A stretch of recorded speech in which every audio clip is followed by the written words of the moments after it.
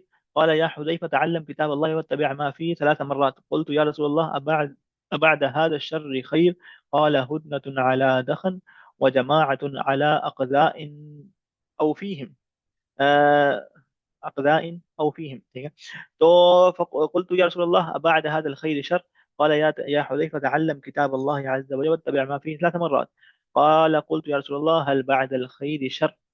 قال قال فتنة عمياء صمياء، آه عليها دعاة على أبواب النار، فإن مت يا حذيفة وأنت عاض على جذل خير لك من أن تتبع أحدا منهم.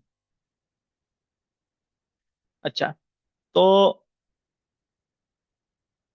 اس حدیث میں ذکر ہے کہ وہ تابعی کہتے ہیں کہ ہم جو ہے وہ حذیفہ رضی اللہ عنہ کی جو ہے وہ ہم گئے حذیفہ رضی اللہ عنہ سے حدیث لینے کے لیے، ان سے حدیث سننے کے لیے. کہتے ہیں حلقے میں جب بیٹھے تھے تو میں نے حذیفہ رضی اللہ عنہ کو کہتے ہوئے سنا کہ کان الناس یسألون رسول اللہ صلی اللہ علیہ وسلم عن الخیر، کہ لوگ جو ہیں وہ آپ صلی اللہ علیہ وسلم سے خیر کے متعلق پوچھا کرتے تھے، اچھائی کے متعلق پوچھا کرتے تھے. وکنت اسأل عن الشر، اور میں شر کے متعلق پوچھا کرتا تھا. میں شر کے متعلق پوچھا کرتا تھا. مطلب یہ ہے کہ لوگ خیر کے متعلق پوچھتے تھے اور میں شر کے متعلق پوچھتا تھا. کیوں؟ مخافت ان یدرکنی، کہ وہ کہیں شر مجھے آ کے پکڑ نہ لے، کہیں شر کے ہاتھوں میں ہلاک نہ ہو جاؤں. تو جہاں پر خیر کو جاننا ضروری ہے وہاں پر شر کو بھی جاننا ضروری ہے. عرفت الشر لا للشر لكن لتوقيه من لا يعرف الشر من الناس يقع فيه، کہ جو کہ میں شر کو جاننا، شر کو میں نے سیکھا اس لیے نہیں کہ میں شر پھیلا سکوں، بلکہ اس لیے کہ میں اس سے بچ سکوں. کہ جو شخص شر کو جانتا نہیں وہ اس میں مبتلا ہو جاتا ہے. ٹھیک ہے. تو وہ پوچھا کرتے تھے، اور اس وجہ سے حذیفہ رضی اللہ عنہ کے پاس فتن کا علم تھا. وہ فتن میں کہہ لیں کہ اسپیشلسٹ تھے، ان کے پاس خاص علم تھا فتن کے حوالے سے، اور اگلی حدیث کو مزید بیان کریں گی. تو کہتے ہیں کہ میں نے آپ صلی اللہ علیہ وسلم سے پوچھا کہ اے اللہ کے رسول، ابھی تو بہت خیر ہے، ابھی تو ہم خیر کے زمانے میں ہیں، ابھی تو ہم سب کے سب ایک ہیں، ہمارے دل اکٹھے ہیں. لیکن ابعد هذا الخیر شر، کیا اس خیر کے بعد شر آئے گی؟ کیا اس خیر کے بعد بربادی آئے گی، شر آئے گا؟ تو آپ صلی اللہ علیہ وسلم نے فرمایا کہ جو ہے وہ یا حذیفہ تعلم کتاب اللہ واتبع ما فی، اے حذیفہ اللہ کی کتاب کو سیکھو اور اس کی اتباع کرو.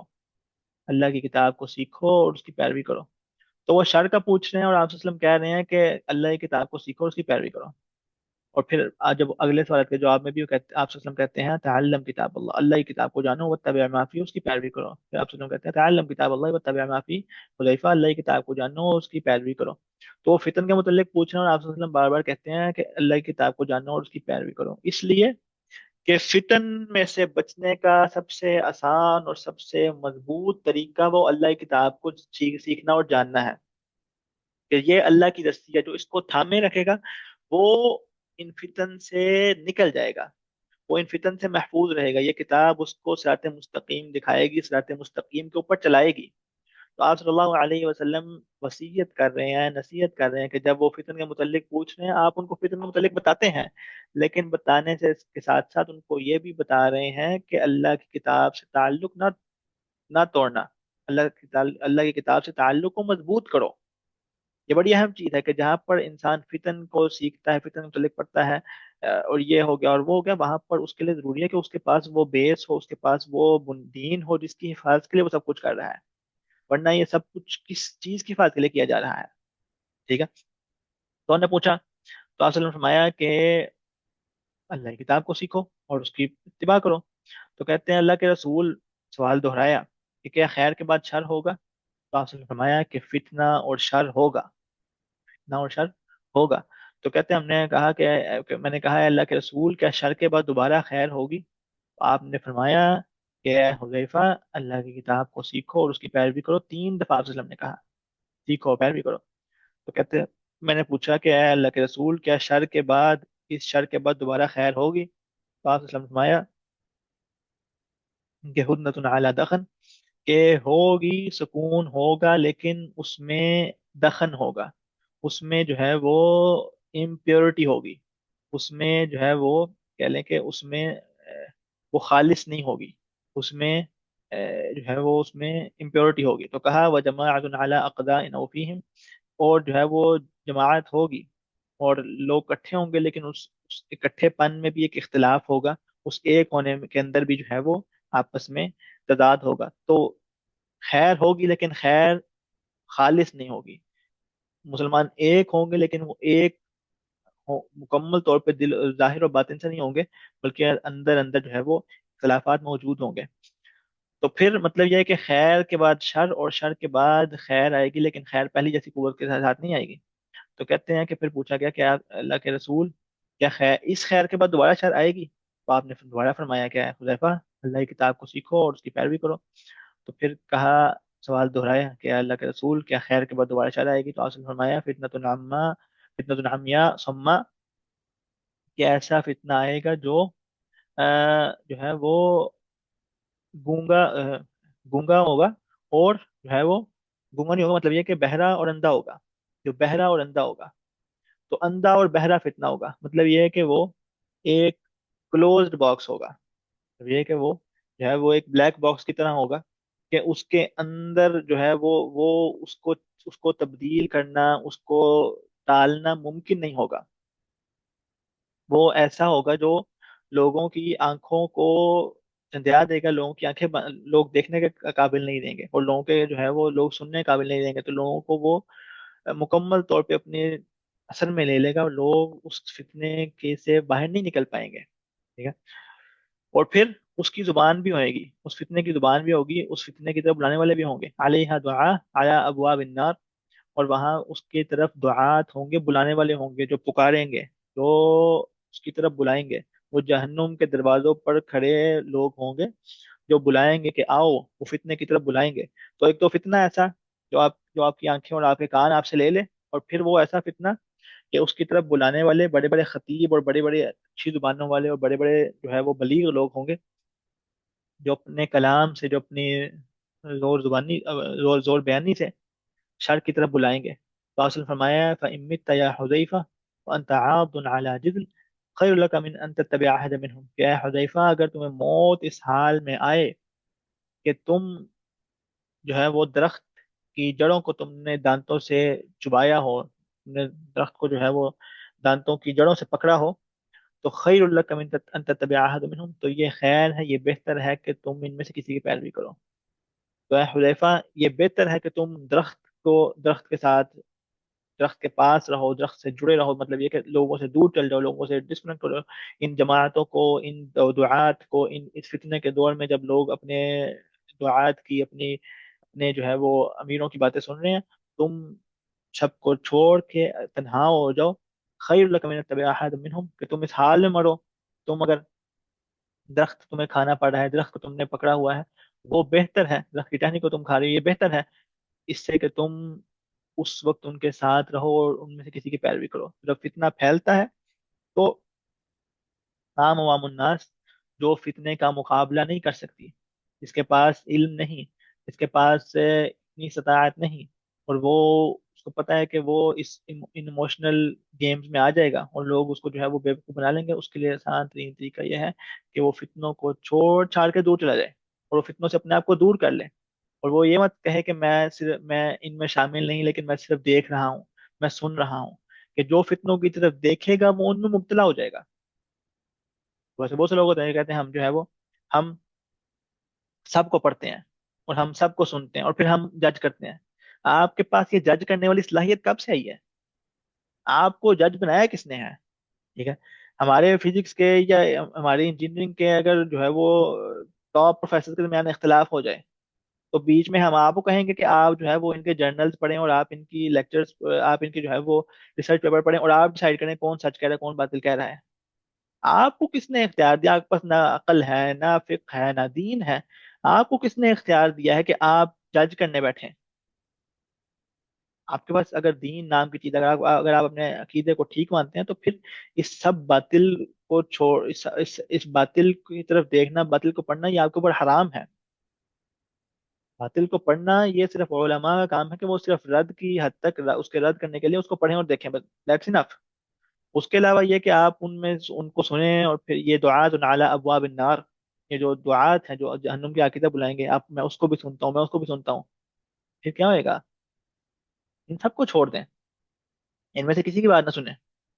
ایک جاننے والے کہتے ہیں میں جو ہے وہ میں نے تمام فرقوں کی تفسیر پڑھ لی، اب میں شیعہ کی تفسیر پڑھ رہا ہوں، اللہ المستعان، کہ میں اب شیعہ کی تفسیر پڑھوں گا۔ اور ایک کہنے والے کہتے ہیں کہ میں 5 نمازیں ہیں تو میں پانچوں نمازیں جو ہے وہ مختلف مسجدوں میں جا کے پڑھتا ہوں، مختلف مسالے کی مسجد میں جا کے پڑھتا ہوں، کہ ایک تو اللہ کے یہاں قبول ہو جائے گی، وہ ایک بھی نہیں ہوگی، وہ ایک بھی نہیں ہوگی۔ تو اس لیے یہ دعات علی ابواب حذیفہ جیسے فتنوں کا علم رکھنے والے صحابی کو آپ صلی اللہ علیہ وسلم کہہ رہے ہیں کہ درخت کھا لینا، درخت جو ہے وہ لوگوں سے دور چل جانا، ان میں سے کسی کی پیروی نہ کرنا، تو میں اور آپ کون ہیں جو کہیں کہ ہم دیکھ رہے ہیں یا ہم سن رہے ہیں، یا سننے میں تو کوئی حرج نہیں ہے جی؟ ٹھیک ہے، تو اچھا،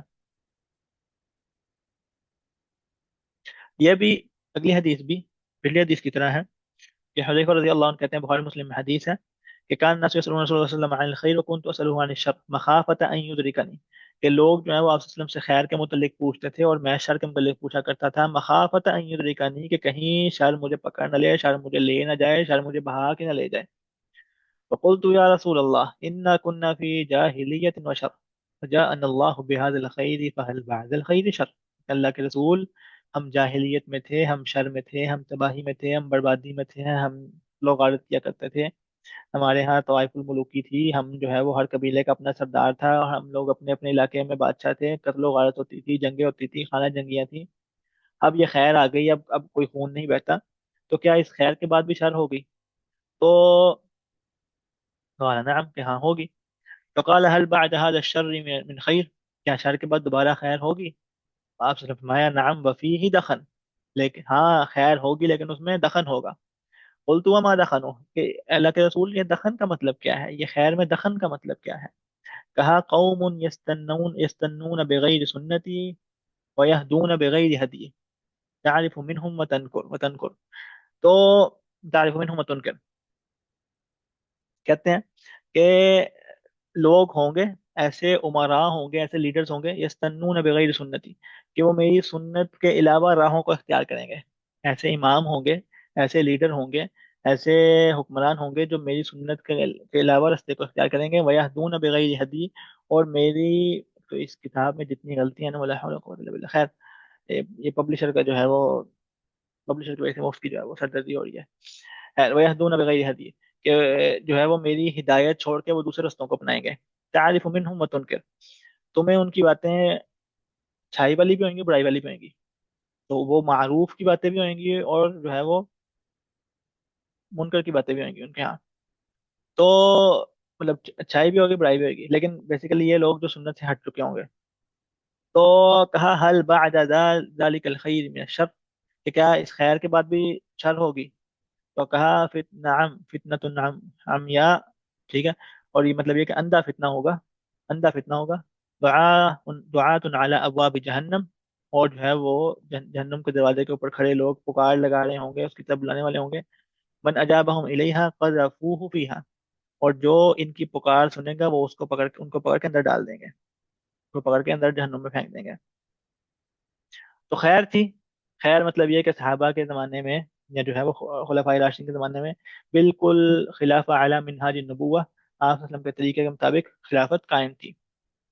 اس کے بعد شر ہوا، شر کا مطلب یہ ہے کہ صحابہ کے درمیان خانہ جنگی ہوئی، قتل و غارت ہوئی، اور دو گروہ بنے، شام میں اور عراق میں دو گروہ بنے اور قتال ہوا، جو کہ افسوسناک واقعہ ہے، لیکن دونوں طرف نے اجتہاد کیا، اور دونوں کی غلطیاں جو ہیں وہ اللہ تعالیٰ کے ہاں معاف ہیں، اور اللہ تعالیٰ ان سب سے راضی ہے۔ اور پھر خیر آئی، پھر خیر واپس آئی، خیر کیسے واپس آئی؟ کہتے ہیں کہ ہے وہ خیر سے واپس آئی کہ معاویہ رضی اللہ عنہ کے زمانے میں مسلمان دوبارہ سے ایک ہو گئے، حسن رضی اللہ عنہ نے بیعت کی، معاویہ رضی اللہ عنہ کی، اور مسلمان دوبارہ سے ایک ہو گئے، ٹھیک ہے، لیکن اس کے بعد جو زمانہ آیا اس میں دخن تھا، دخن کا مطلب یہ کہ وہ خلافت اعلی منہاج النبوہ جو ہے وہ باقی نہیں رہ سکی، بلکہ اس میں جو ہے وہ خامیاں پائی گئیں، اس میں کمیاں آئیں، اور وقت کے ساتھ ساتھ جو ہے وہ چیزیں خرابی کی طرف ہی جاتی ہیں. تو اگر وہ خلافت اللہ منہاج النبوہ نہ بھی باقی رہی، لیکن پھر بھی خیر تھی، مسلمان جمع تھے، مسلمان اکٹھے تھے. ہاں خرابیاں جو ہیں وہ تھوڑی بہت آ گئیں، لیکن آ، یہ ہوا. اس کے بعد کیا وقت فرمایا کہ جب شر ایسا ہوگا کہ فتنۃ عمیاء ثم، ایسا فتنہ ہوگا اندھا فتنہ، دعات علی ابواب جہنم، اور لوگ پکاریں گے جہنم کی طرف. ٹھیک ہے. اور جو کوئی بھی ان کی بات مانے گا وہ ان کو پکڑ کے اس آگ میں ڈال دیں گے. تو حذیفہ کہتے ہیں کہ میں نے آپ سے کہا کہ اللہ کے رسول بتائیں وہ کیسے لوگ ہوں گے، یہ کیسے لوگ ہوں گے؟ تو کہا قوم من جلدنا، کہ یہ ہمارے جیسے ہی ہوں گے، ہماری ہماری قوم، ہمارے اپنے ہی ہوں گے یہ. وہ تکلمون بألسنتنا، اور ہماری ہی زبان سے کلام کرتے ہوں گے. تو ہم جیسے انسان ہوں گے، ہماری زبانیں بولتے ہوں گے، لیکن یہ لوگوں کو جہنم کی طرف بلائیں گے. تو حذیفہ کہتے ہیں کہ میں نے آپ سے پوچھا کہ اے اللہ کے رسول، ما تأمرنی ان ادرکت ذلک، اگر یہ سب کچھ میں نے پا لیا، یہ زمانہ میں نے دیکھ لیا، تو میں کیا کروں؟ تو آپ نے فرمایا تلزم جماعت المسلمین و امامہم، کہ تم مسلمانوں کی جماعت کو مضبوطی سے پکڑ کے رکھنا، ان کے امام کو پکڑ کے رکھنا. اور کہتے ہیں میں نے کہا کہ اگر یہ جماعت بھی نہ ہوئی، نہ ہی امام ہوا، تو کہتے ہیں آپ نے فرمایا کہ فاعتزل تلک الفرق کلها، ان سارے فرقوں کو چھوڑ دینا، ان سارے گروہوں کو چھوڑ دینا. ولو ان تعض على اصل الشجره حتى يدركك الموت وانت على ذلك، چاہے تمہیں جو ہے وہ درخت کی جڑوں کو جو ہے وہ دانتوں سے درخت جو ہے وہ اس کو پکڑنا پڑے، اور پکڑ کے رکھنا یہاں تک کہ تمہیں موت آ جائے. ٹھیک ہے. مطلب یہ کہ آپ صلی اللہ علیہ وسلم نے فرمایا کہ جب فتنے کی طرف لوگ بلا رہے ہوں گے تو تم جماعت المسلمین اور امام کو پکڑ رہنا. کیوں؟ مطلب یہ کہ جس وقت بٹوارا ہو گیا، جس وقت اختلاف پھیل گیا، اور جس وقت جو ہے وہ لوگ بغاوت کی بات کر رہے ہیں، لوگ جنگوں کی بات کر رہے ہیں، لوگ انقلاب کی بات کر رہے ہیں، لوگ تبدیلی کی بات کر رہے ہیں، اور قتل و غارت کی بات ہو رہی ہے، تو تم مسلمانوں کی جماعت کو پکڑے رہنا، امام کو پکڑے رہنا. کیونکہ یہ جو ہے وہ ہمارا اتحاد ہی ہماری قوت ہے، ہمارا ایک ہونا، ہمارا جماعت ہونا، ہمارا مل کے رہنا، یہ ہماری قوت ہے. اور اگر ہم بٹ گئے، ہم ٹوٹ گئے، ہم بکھر گئے، تو تباہی اور بربادی ہو جائے گی. تو اگر امیر میں کمیاں ہی کیوں نہ ہو، امام میں کمیاں ہی کیوں نہ ہو، اس جماعت کو پکڑ رہنا ہے. کیونکہ یہ جماعت اگر بکھر گئی، اگر یہ ٹوٹ گئی، تو پھر بربادی ہے. اور ان لوگوں کی نہ سننا، جو دعاء علی ابواب جہنم، جو جہنم کے دروازے کے باہر کھڑے ہیں، کہیں گے نہیں انقلاب کی طرف آؤ، نہیں تبدیلی کی طرف آؤ، نہیں حکومت بدلتے ہیں، نہیں حکومت گراتے ہیں، نہیں یہ کرتے ہیں، ان کی طرف مت جانا. کیونکہ جو سنے گا وہ اس کو آگ کی جہنم کی آگ میں ڈال دیں گے، وہ جہنم کی آگ میں ڈال دیں گے. اور جہنم کی آگ میں کیسے ڈالیں گے؟ آپ انقلاب کی طرف جاتے ہیں تو انقلاب کی طرف جانے کا مطلب کیا ہے؟ گاڑیوں کو آگ لگے گی، دفتروں کو آگ لگے گی، بلڈنگز کو آگ لگے گی، لوگوں کا خون بلا وجہ بہایا جائے گا، عزتیں لٹیں گی، شہر کے شہر برباد ہو جائیں گے. اور یہ سب خون کس کے اوپر ہے؟ اتنا خون اور اتنی بربادی. یہ دعات علی ابواب جہنم، پروپاگنڈا کرنے والے، شور مچانے والے، انقلاب کی طرف بلانے والے، انقلاب کے نام پہ مسلمانوں کا خون بہانے والے، حتیٰ کہ خلافت کا زعم لے کے لوگوں کو اس بات کی طرف قائل کرنا کہ مسلمانوں کے شہروں میں دھماکے ہوں، مسلمانوں کا خون بہے، مسلمان قتل و غارت کی طرف جائیں، تو یہ بڑا خطرناک معاملہ ہے. تو جیسے بھی ہے، ٹوٹی پھوٹی جیسی بھی جو ہے وہ حالت ہو، جماعت المسلمین کو مضبوطی سے پکڑ رہنا ہے. ٹھیک ہے؟ تو اگر جماعت اور امام نہ ہو تو پھر کیا کرنا ہے؟ تو آپ نے فرمایا کہ ان سارے فرقوں کو چھوڑ دینا، ان سارے فرقوں کو چھوڑ دینا. یہ مت کرنا کہ اچھا اگر حکومت گر گئی، اگر حکومت گر گئی تو پھر کیا ہوئے گا؟ پھر 500 600 پارٹیاں ہوں گی، ہر پارٹی کہے گی کہ جناب ہم حکومت بنائیں گے، ہم تبدیلی لے کے آئیں گے، ہم جو ہے وہ لوگوں کے لیے بہتری کرنا چاہتے ہیں. تو ان سارے فرقوں کو چھوڑ دینا. کیونکہ یہ سارے فرقے کیا کریں گے؟ آپس میں خون بہائیں گے، آپس میں قتل و غارت کریں گے، آپس میں جو ہے وہ ایک دوسرے کو ماریں گے، اور ہر بندہ کہے گا کہ جناب میں جو ہے وہ خیر کی طرف بلانا چاہتا ہوں. اور آپ کے سامنے ہے جو اس وقت سوڈان میں ہو رہا ہے، جو اس وقت آپ کے سامنے لیبیا میں ہو رہا ہے، اور جو اس سے پہلے عراق میں ہوتا رہا ہے، اور باقی ملکوں میں جو ہوتا رہا ہے.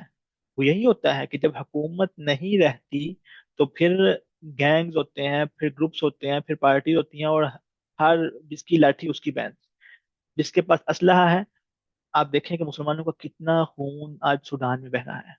آج مسلمانوں کی کتنی عزتیں لوٹی جا رہی ہیں، کتنا قتل و غارت، اور ہر ہر ہر گروہ کس چکر میں ہے کہ ہم جو ہے وہ ہم حکومت بنائیں گے، ہم تبدیلی لے کے آئیں گے۔ تو کسی کو بادشاہ کے مقام تک پہنچانے کے لیے، کسی کو وزیر اعظم کی کرسی تک پہنچانے کے لیے میں اپنا خون نہیں بہاؤں گا، میرا دماغ نہیں خراب کہ میں اپنا خون بہاؤں، اور نہ ہی میں اپنے گھر والوں کا خون بہنے دوں گا، اور نہ ہی میں کسی اور مسلمان کا خون بہنے دوں گا اس وجہ سے کہ فلانا شخص کرسی تک پہنچ جائے۔ یہ فرق ہے، یہ تفرقہ بازی ہے۔ لوگ کہتے ہیں تفرقہ بازی دین میں مذموم ہے، تو یہ جو تفرقہ بازی آپ نے کی ہوئی ہے، گھروں میں اختلاف ہے، باپ بیٹے سے بات نہیں کرتا، بیٹا باپ سے بات نہیں کرتا، کیوں جی؟ کہ یہ میری جماعت کی ہے، کہ یہ میرے لیڈر کو برا کہتا ہے۔ تمہارا وہ لیڈر جس کی تم نے شکل کبھی زندگی میں نہیں دیکھی، نہ وہ لیڈر تمہارا نام جانتا ہے، نہ تمہارا کام، تمہارا اس لیڈر سے کوئی تعلق واسطہ نہیں، لیکن اس لیڈر کے نام پہ اختلاف، تفرق اور بحثیں اور جنگیں چل رہی ہیں، حتیٰ کہ لوگ جو ہیں وہ بائیکاٹ کر دیتے ہیں کہ تم نے میرے لیڈر کو ووٹ نہیں دیا۔ تو یہ فرقے بازی ہے، یہ تفرقہ بازی ہے، اس کو چھوڑ دینا ہے۔ اور ہمارے ملکوں میں تو چلے پھر بھی بہتر ہے، لیکن باقی ملکوں میں تو خون بہتا ہے، قتل ہوتے ہیں، کس وجہ سے؟ کہ جناب اس نے لیڈر بننا ہے، فلان لیڈر بنے، فلان لیڈر رہ جائے، اس کے نام کے اوپر قتل و غارت ہوتی ہے۔ یہ ہلاکت اور بربادی کا نسخہ ہے۔ وفی روایت یکون بعدی ائمہ، ایک روایت میں ہے کہ میرے بعد جو ہے وہ حکمران ہوں گے، لا یہتدون بہدی، کہ وہ میرے طریقے کے مطابق چلیں گے، میرے طریقے کے مطابق چلیں گے نہیں، ٹھیک ہے؟ اور کیسے لوگ ہوں گے وہ ہوں گے ولا یستنون بسنتی، اور وہ میرے ہی سنت مطابق چلیں گے نہیں، وسیقوم فیہم رجال، اور ان میں ایسے لوگ ہوں گے جو، ان میں ایسے حکمران ہوں گے، اچھا بے ہداج بھی ٹھیک ہے، بے حدی بھی ٹھیک ہے، لیکن چلے بے ہداج، تو ویسے فیہم رجال قلوبہم قلوب الشیطان فی جسمان انس، کہ ان میں ایسے حکمران بھی ہوں گے جن کے دل شیطان کی طرح ہوں گے، لیکن ان کا جسم انسانوں کی طرح ہوگا۔ تو میرے بعد ایسے لیڈرز ہوں گے، ایسے حکمران ہوں گے، لا یہتدون بہدائی، میری سنت کے مطابق چلیں گے نہیں، ولا یستنون بسنتی، اور میری سنت کے مطابق بھی چلیں گے نہیں۔ تو آپ صلی اللہ علیہ وسلم نے بتا دیا، ہم بھول جائیں اس بات کو، بولنے چلے بھولے نہیں، لیکن یہ بات کہنا کہ جناب عمر رضی اللہ عنہ کے زمانے میں جو ہے وہ ایک، وہ جو ہے وہ بیت المال سے کچھ بھی نہیں لیتے تھے، اور جو ہے وہ اس قدر جو ہے وہ اپنے اوپر تنگی کی تھی، اور وہ پیسے نہیں لیتے تھے، اور وہ انہوں نے قربانیاں دی اور یہ کیا وہ کیا۔ ہمارے حکمران جو ہے وہ کروڑوں لگاتے ہیں اپنے اوپر، اور اربوں لگاتے ہیں، اور اپنی تزئین و آرائش اور فلانا، اور اپنے گھر والوں کو پیسے دیتے ہیں، اور کک بیکس کے ذریعے جو ہے وہ اپنے کرپشن کے ذریعے پیسے کماتے ہیں۔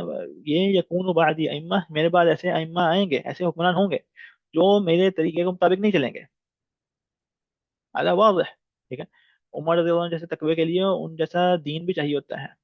اور پھر جیسے کہ حضرت علی رضی اللہ عنہ سے کسی نے کہا کہ آپ ہم سے وہ، ہمارے ساتھ وہ والا سلوک نہیں کرتے جو ابو بکر اور عمر ہمارے ساتھ کیا کرتے تھے۔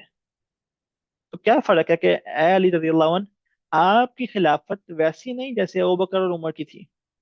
تو انہوں نے کہا کہ میں، ابو بکر اور عمر کے جو وزیر تھے نا وہ ہم جیسے لوگ تھے، اور میرے وزیر تم جیسے لوگ ہو، تو جیسے لوگ ویسے حکمران، ٹھیک ہے؟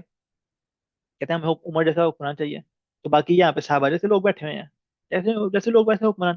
اینی ویز، تو آپ نے فرمایا کہ ان میں ایسے لوگ بھی ہوں گے، ایسے حکمران بھی ہوں گے جو دکھنے میں تو انسان ہوں گے لیکن اندر سے پورے شیطان ہوں گے۔ اتنی مذمت، اتنی مذمت، ٹھیک ہے؟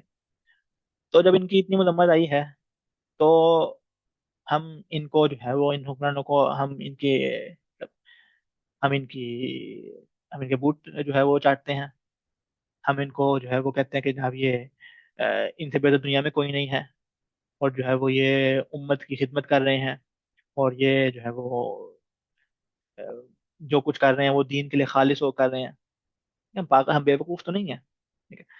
ہمیں بھی نظر آتا ہے کہ جناب کون دنیا کے لیے، کون دنیا کے لیے جو ہے وہ دین کو کہاں پہ کمپرومائز کرے، نظر آتا ہے سب کچھ، لیکن پھر کیا کریں؟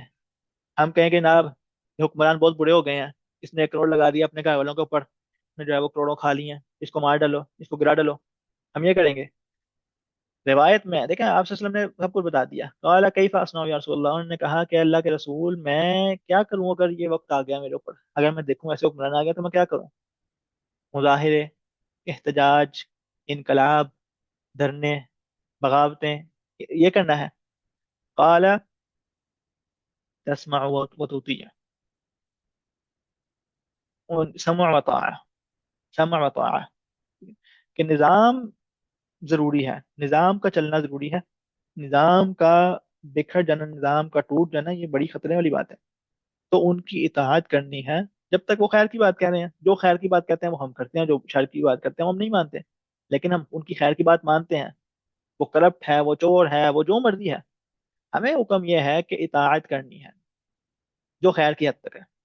خیر کی حد تک بات کی ہم تو اطاعت کرتے ہیں، جو شر کی بات ہے اس کو ہم برا جانتے ہیں، دل سے برا جانتے ہیں، ٹھیک ہے، دین تو نہیں بدلتے ہم، تو لیکن ہم اطاعت کرتے ہیں خیر کی باتوں میں، اور ہم ان کے خلاف بغاوت کی کوششیں نہیں کرتے۔ کیوں؟ وَإِن ضُرِبَ ظَهْرُكَ وَأُخِذَ مَالُكَ فَاسْمَعْ وَأَطِعْ، آپ نے فرمایا کہ اگر تمہیں جو ہے وہ، تمہیں کوڑے کیوں نہ مار دیے جائیں، تمہاری پیٹھ پہ کوڑے کیوں نہ مار دیے جائیں، اور تمہارے مال کو یہ حکمران لے ہی کیوں نہ جائیں، پھر بھی کیا کرنا ہے؟ اطاعت کرنی ہے، اطاعت کرنی ہے۔ مطلب یہ کہ بات میرے گھر تک اگر آ گئی، حکمران جو ہے وہ ظلم کرتے کرتے، پہلے تو وہ مسلمانوں کا پیسہ کھا رہا تھا، پہلے تو جو ہے وہ ملک کا پیسہ کھا رہا تھا، اس نے میرا پیسہ بھی آگے لوٹ کے لے جائے، ٹھیک ہے، میرے جسم پہ بھی جو کوڑے لگ جائیں، تو میں نے سمع و طاعہ کرنی ہے، اس لیے نہیں کہ وہ میرا خدا ہے، اس لیے کہ جو ہے وہ جو قاعدہ ہے کہ درء المفاسد والا، کہ میں نے یہ دیکھنا ہے کہ مجھے میرا بدلہ لینا یہ خیر ہے یا نظام کا چلنا خیر ہے، کیونکہ اگر یہ ظالم حکمران چلا گیا تو اس کے بعد کیا ہوگا؟ انسان ہمیشہ سوچے کہ نتیجے کیا ہوئیں گے، نتیجے، آپ نتیجہ دیکھ کے قدم اٹھائیں، بغیر نتیجہ دیکھے غصے میں آ کے کہ جناب اس نے یہ بھی ظلم کر دیا، جناب اس نے اتنے بندے مار ڈالے، اس کے بعد سوچیں گے اگر اس کو ہم ہٹائیں گے تو اس میں کتنے بندے مریں گے، اور اگر یہ ہٹ گیا تو اس کے بعد کتنے بندے مریں گے، یہ بھی تو پہلے سوچ لیں۔ میں آپ کو بتا چکا ہوں پچھلی کلاس میں کہ معمر قذافی جو کہ کافر ہے، جب اس کو کفر کے اوپر جو علماء نے فتوی دیے ہیں، وہ اس کافر کو ہٹانے کے نتیجے، اور اس ظالم نے جتنے لوگوں کو قتل کیا تھا، اس کے بعد جو لیبیا کا حال ہوا ہے وہ معمر قذافی سے بدتر حال ہوا ہے۔ معمر قذافی نے وہ لیبیا کا حال نہیں کیا جو آج لیبیا کا ہو چکا ہے۔ تو ہٹانے سے پہلے سوچ لیں کہ ہٹانے کا انجام کیا ہوگا۔ ہمارے لوگ جذباتی ہیں، وہ کہتے ہیں کہ نہیں جی یہ برائی ہے، اس برائی کو ہٹانا ہے، یہ اچھائی ہے، یہ اچھائی نہیں، پہلے سوچ لو کہ اس کا نتیجہ کیا ہوگا۔ اگر اس برائی کے ہٹانے سے بڑی برائی آتی ہے تو تمہارے اوپر فرض ہے کہ اس برائی کو نہ ہٹاؤ، تمہارے اوپر فرض ہے کہ اس برائی کو نہ ہٹاؤ۔ اور یہ جو ہے وہ آج کل جو ہے وہ جتنے گھریلو مسائل بھی سامنے آتے رہتے ہیں، تو ان میں بھی یہی دیکھنے کو آتا ہے کہ لڑکے یا لڑکیاں دونوں جو ہے وہ جذباتی فیصلے کرتے ہیں۔ وہ ایک بھائی تھے، وہ ان کی کال آئی سائڈ ٹاپک ہے، لیکن وہ کہنے لگے کہ جناب میں بیوی کو چھوڑنے لگا ہوں، کہ وجہ کہ جی وہ اس نے بہت بد زبانی کی ہے، اور اس نے جو ہے وہ مجھے یہ کہا ہے وہ کہا ہے، اور جو ہے وہ میں ایسی بد زبانی کو برداشت نہیں کر سکتا۔ تو میں کہ بھائی بات صرف یہ ہے کہ الا من رحم اللہ، ہر جگہ یہی حال ہے، تو اگر تم اس کو چھوڑتے ہو، تمہارے پاس کیا گارنٹی ہے تو اگلی جو ہے وہ اس سے بہتر ہوگی؟ میں سے لکھوا لو اگلی اس سے خراب ہی ہوگی، اس سے بہتر نہیں ہوگی، ٹھیک ہے۔ تو لیکن بھائی نے بات نہیں مانی، اور وہ کا گھر بھی برباد ہوا، اللہ معاف فرمائے، گھر بھی برباد ہوا، اولاد بھی خراب ہوئی، اور بھائی جو ہے وہ اب ایسے ہی زندگی گزار رہے ہیں بیماریوں کے ساتھ، ٹھیک ہے۔ تو یہ اور لڑکیاں بھی اس طرح فیصلے کرتی ہیں، اس نے مجھے یہ کہہ دیا، اس نے یہ کر دیا، اس نے وہ کر دیا، ٹھیک؟ پہلے یہ سوچ لو کہ اس کا تمہارے پر ریپلیسمنٹ کیا ہے، ٹھیک ہے۔ تو اس لیے حکمران کو ہٹانا ہے تو کس کو لے کے آؤ گے؟ نہیں جی یہ ہٹ جائے بعد میں دیکھی جائے گی، جو ہوتا ہے بعد میں دیکھی جائے گی، یہ طریقہ نہیں ہوتا، یہ طریقہ نہیں ہوتا۔ تو اس لیے اگر مسلمان حکمران ہے، اگر مسلمان حکمران ہے تو مسلمان حکمران چاہے وہ ایسا ہی کیوں نہ ہو، ٹھیک ہے، ایسا ہی کیوں نہ ہو، اس کے خلاف بغاوت نہیں کرنی، چاہے وہ ایسا ہی کیوں نہ ہو، بلکہ سمع و طاعہ۔ یہ نہیں کہ جناب ڈیموکریسی اور بغاوت اور احتجاج اور جو ہے وہ دھرنے اور وغیرہ ذالک یہ کام نہیں کرنے۔ اگر یہ کام کریں گے تو خون بہے گا، اور وہ جو خون ہے، وہ جو آگ لگے گی اس کا ذمہ دار کون ہوگا؟ اگر پروپاگینڈا کے نتیجے میں جبکہ اس زمانے میں نہ تو یہ ویژول تھے نہ ہی ویڈیوز تھیں، یہاں تک اب تو اے آئی سے جو ہے لوگ پروپاگینڈا ویڈیوز بناتے ہیں، لیکن اس زمانے میں جب کچھ بھی نہیں تھا، صرف چرب زبانی کی بنیاد کے اوپر لوگوں نے عثمان رضی اللہ عنہ کو قتل کر دیا. اللہ المستعان. جب فتنوں کی آگ پھیلتی ہے تو لوگ ایسی ایسی کہانیاں سناتے ہیں، لوگ ایسے ایسے جھوٹ بولتے ہیں، ایسے ایسے الزام لگاتے ہیں کہ عثمان رضی اللہ عنہ کا خون بہایا گیا. ہمارے حکمران تو ان کی جو ہے وہ جوتی کی خاک کے برابر بھی نہیں، تو ان کے اوپر تو الزام لگانا، ان کے اوپر تو الزام ایسے ہی لگے ہوئے ہیں. تو ان کے خلاف پروپیگنڈا سب سے آسان کام ہے، پھر ویسے بھی یہی کا زمانہ ہے تو الزام لگتے ہیں، سب کچھ ہوتا ہے. لیکن سوچیں کہ شریعت یہاں پہ میرے سے کیا ڈیمانڈ کر رہی ہے، اور کیا اس کے نتیجے میں فتن آئیں گے یا خیر آئے گی. ٹھیک ہے. اچھا. تو ولی مسلم، مسلم میں روایت ہے، آپ نے فرمایا کہ اگر تو خلیفہ ہو زمین پر، اگر تو خلیفہ ہو زمین پہ. ٹھیک ہے. اچھا، پہلی بات تو یہ کہ اس حدیث کے الفاظ ہیں ان کا اللہ خلیفہ، مطلب اللہ تعالیٰ کی طرف سے مقرر کردہ خلیفہ. تو خلیفہ جو ہوتا ہے وہ کسی پچھلے سابق انسان کا ریپرزینٹیو ہوتا ہے. اللہ کا کوئی خلیفہ نہیں ہے. خلیفۃ اللہ یہ کوئی لفظ نہیں ہے، کیونکہ اللہ کی کوئی ریپلیسمنٹ نہیں ہے. ہاں اگر ابو بکر رضی اللہ عنہ چلے گئے تو ان کے بعد خلیفہ عمر ہے، کیونکہ وہ ان کے ریپلیسمنٹ میں ان کی جگہ پہ آئے ہیں. ٹھیک ہے. لیکن اللہ تعالیٰ کوئی خلیفہ نہیں ہے. تو آپ نے فرمایا کہ اگر اللہ تعالیٰ کی طرف سے کوئی خلیفہ دنیا میں ہو اور وہ تمہیں جو ہے وہ تمہاری کمر لال کر دے، تمہاری جو ہے وہ تمہیں کوڑے کیوں نہ لگا دے، اور تمہارا مال لے جائے، فاطع ہو. ٹھیک ہے. تو اس کی اطاعت ہی کرنا، اس کی اطاعت ہی کرنا، کیونکہ نظام ضروری ہے، نظام بچانا ضروری ہے.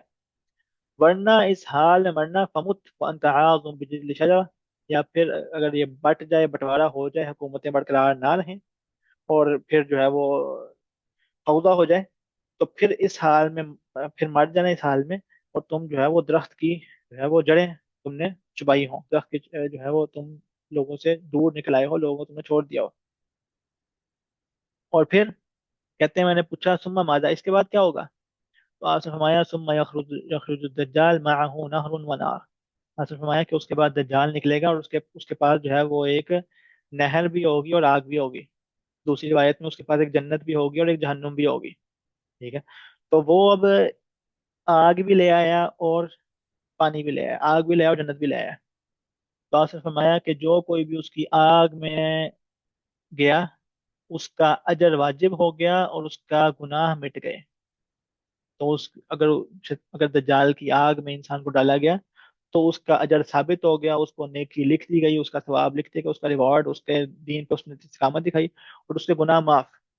اور جو اس کی جنت میں گیا تو وہ اس کا گناہ لکھ دیا گیا اور اس کے اجر مٹا دیے گئے، اس کی نیکیاں ختم کر دی کیونکہ اس نے جو ہے وہ دین چھوڑ دیا. تو دجال کے متعلق ہم انشاءاللہ کی تفصیل میں جا کے پڑھیں گے، لیکن یہاں پہ مختصر یہ ہے کہ دجال جو ہے وہ ایسی ویژولز لے کے آئے گا، ایسی جو ہے وہ چیزیں لے کے آئے گا کہ انسان کو اپنی موت سامنے لے آئے گی کہ یا تو مرنا ہے، سامنے آگ ہے، آگ میں کود جاؤ، اگر ایمان ہے، اگر شوق ہے، اگر محبت ہے، اگر اللہ کا تعلق ہے تو پھر آگ میں کود جاؤ.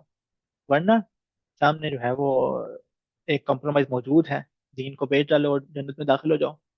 تو وہ یہ پیشکش ہوگی دوسری پیشکشوں کے ساتھ، دوسرے جو ہے وہ انسینٹیو کے ساتھ. تو جو کوئی بھی دین کے اوپر قائم رہے گا، کہتا ہے کہ میں دنیا کے آگ قبول کر لوں گا، میں سزا قبول کر لوں گا، تو وہ تو اس کا ثواب لکھ دیا جائے گا. اور جو کہتا ہے کہ کمپرومائز کی بات کرے گا وہ پھر اس کا گناہ بھی پکا ہوئے گا. کہتے ہیں اس کے بعد کیا ہوگا؟ تو کہا یا قیام الساعہ، اور اس کے بعد جو ہے وہ قیامت بس شروع ہو گئی. اچھا. اب ہم جو ہے وہ آگے شروع کرنے لگے ہیں. آہ، من امارات الساعہ، باب امارات الساعہ، کہ یہ باب ہے اس حوالے سے کہ قیامت کی نشانیوں کے حوالے سے، قیامت کی نشانیوں کے حوالے سے. اور قیامت کی نشانیاں جو ہیں وہ دو طرح سے ہیں، جو ہے وہ سغرا اور کبرا. ایک چھوٹی نشانیاں ہیں اور ایک بڑی نشانیاں ہیں. چھوٹی نشانیاں بہت سی ہیں اور کبرا جو ہے وہ 10 ہیں. تو اس باب میں ہم جو ہے وہ دونوں کا ہی کسی حد تک جو ہے وہ مطالعہ کریں گے. تو تھوڑی سی جو ہے وہ کہنے کے انٹرسٹنگ ٹاپک شروع ہونے لگا ہے. ولمسلم عن انس رضی اللہ عنہ قال رسول اللہ صلی اللہ علیہ وسلم بعثت انا والساعة كهاتين، کہ میں اور قیامت ایسے بھیجے گئے ہیں جیسے یہ دو، وضم السبابة والوسطى، کہ آپ صلی اللہ علیہ وسلم نے جو ہے وہ اپنی شہادت کی انگلی اور اپنی درمیانی انگلیوں کو ساتھ ملا دیا. تو کہا میں اور قیامت ایسے ہی ساتھ آئے ہیں جیسے یہ دو انگلیاں، اور آپ صلی اللہ علیہ وسلم نے اپنی دو انگلیاں ساتھ ملا دی، اپنی جو انڈیکس فنگر ہے اور مڈل فنگر، جو آپ کی جو تشہد والی انگلی اور جو ہے درمیانی انگلی، ان کو ملا کے آپ صلی اللہ علیہ وسلم نے فرمایا ہم ایسے آئے ہیں. تو یہ دو انگلیاں کتنی قریب ہیں؟ یہ دو انگلیاں جو ہے وہ بہت قریب ہیں، ٹھیک ہے، اور وہ بھی جب ساتھ ملائی ہوں. تو مطلب یہ کہ بہت کہ میں قیامت، میرا آنا بھی جو ہے وہ قیامت کی نشانی ہے. اب سوال یہ ہے کہ اگر آپ سے سوال ہے، جلدی سے جواب دیں کہ کیا یہ کہنا ٹھیک ہے کہ آپ وسلم کا آنا قیامت کی نشانی ہے؟ کیا یہ کہنا ٹھیک ہے کہ آپ وسلم کا آنا قیامت کی نشانی ہے؟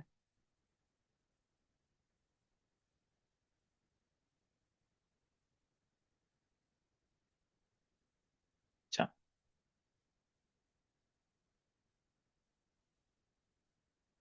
تو اس میں توہین نہیں ہو رہی کہ ہم آپ وسلم کے آنے کو مطلب قیامت کی نشانیاں ایک بری چیز ہوتی ہیں تو ہم کہیں کہ آپ وسلم کا آنا جو ہے وہ ایک نشانی ہے، تو مطلب کیا اس میں ادب کے خلاف نہیں کہ ہم آپ کو قیامت کی نشانی قرار دیں؟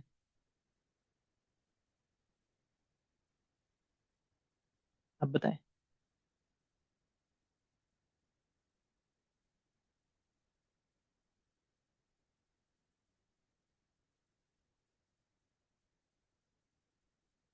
غلط انداز ہے.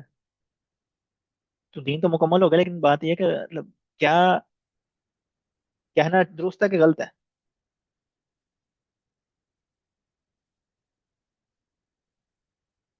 اس کا جواب یہ کہ قیامت کی نشانی کا یہ مطلب نہیں کہ قیامت کی ہر چیز بری ہے. قیامت کی نشانی کا یہ مطلب تھوڑی کہ وہ چیز ہی بری ہے، ٹھیک ہے، یا ہر چیز جو ہے وہ، جو قیامت کی نشانی ہے وہ چیز ہی بری ہے. قیامت کی نشانیاں اچھی چیزیں بھی ہیں اور بری چیزیں بھی ہیں. تو قیامت بذات خود کوئی بری چیز تو نہیں ہے، تو پھر اس کی نشانیاں کیسے بری ہو جائیں گی؟ ٹھیک ہے. تو اس کی نشانیاں، وہ ان کا حکم، شرعی حکم ڈفرینٹ ہو سکتا ہے. ممکن ہے کچھ نشانیاں بالکل حرام ہوں، ممکن ہے کچھ نشانیاں جو ہیں وہ خیر ہوں، برکت ہوں. تو کیا ہے وہ دجال کا قتل ہونا قیامت کی نشانی نہیں ہے؟ کیا عیسی علیہ السلام کا آنا قیامت کی نشانی نہیں ہے؟ کیا جو ہے وہ خدا آپ وسلم کا آنا قیامت کی نشانی نہیں ہے؟ تو یہ نشانیاں ہیں، یہ نشانیاں ہیں، ٹھیک ہے. اس کا یہ مطلب نہیں کہ بالکل جو ہے وہ عیسیٰ علیہ السلام کا نزول بھی قیامت کی نشانی ہے. تو نشانی کا مطلب یہ نہیں کہ وہ چیز ہی بری ہے. نشانی کا یہ مطلب نہیں کہ وہ چیز ہی بری ہے، ٹھیک ہے. یہ سبق جو ہے وہ آپ کا آج کا ہو گیا ایک اہم چیز. تو اصل میں فرمایا کہ میں اور قیامت ایک ساتھ بھیجے گئے ہیں.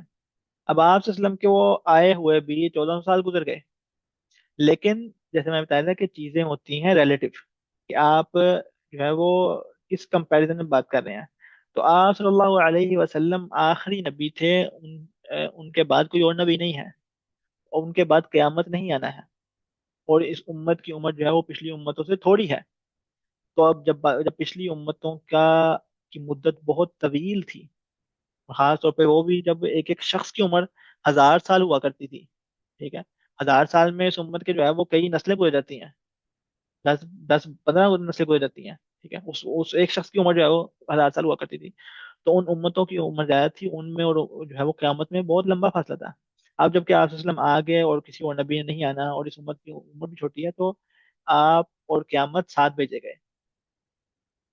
مطلب ہمارا اقتربت الساعۃ وانشق القمر، کہ قیامت قریب آ گئی اور جو ہے وہ کمر جو ہے وہ اس کا انشقاق ہو گیا، کمر چاند جو ہے وہ ٹوٹ گیا.